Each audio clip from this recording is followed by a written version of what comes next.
because the conditions of a justice and fair trial do not obtain there, the Supreme Court has said that we are keeping our options open. And if they find something going wrong, they still could exercise, may exercise the option of transferring the cases out. As they did in the Best Bakery case. Abhishek Manu Singhvi, given the sort of power Narendra Modi enjoys in his state, is it possible for a free and fair trial to be conducted over there, or should this case to be shifted outside Gujarat, and should Narendra Modi take moral responsibility and resign?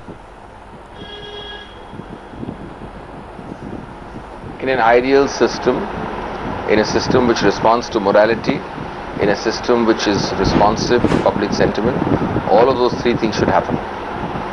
But we've had a history in Gujarat.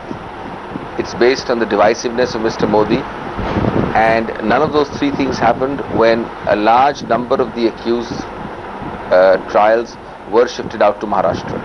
I don't think it's fair to expect anything of that sort to happen.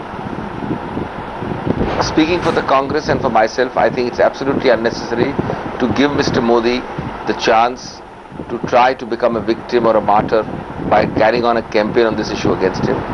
Let the people judge for themselves, let the Supreme Court order be clear to all, and let the court proceedings go further, and I'm sure his just deserts will be there for all to see.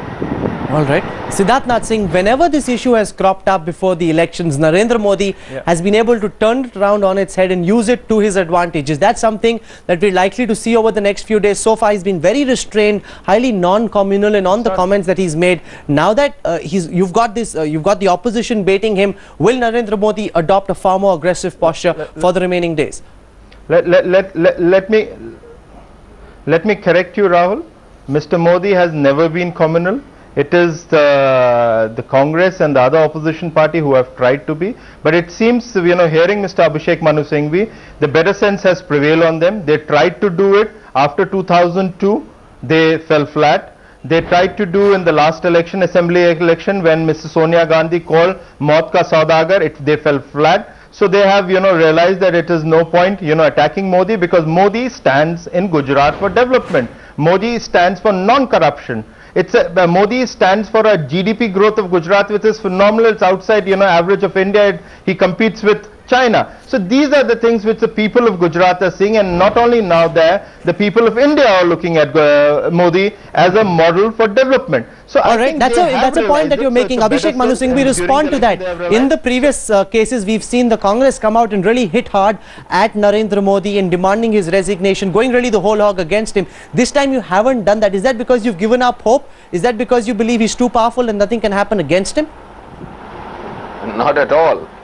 It's because we enjoy the spectacle of yet another constitutional slap upon a constitutional sitting functionary, and I think it's good to let the people judge for themselves how brazen and how thick-skinned that constitutional functionary is, who refuses to apologize, who refuses to take remedial action. I'm repeating, it's very, very important not to let him try to become a victim or a martyr. And I think that is happening.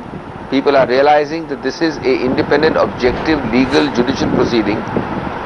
If these proceedings are finding him at this stage prima facie guilty, if they have found him and his administration much more than prima facie guilty as far as the other accused were concerned when the trials were transferred outside of Gujarat, well, I think this is a much better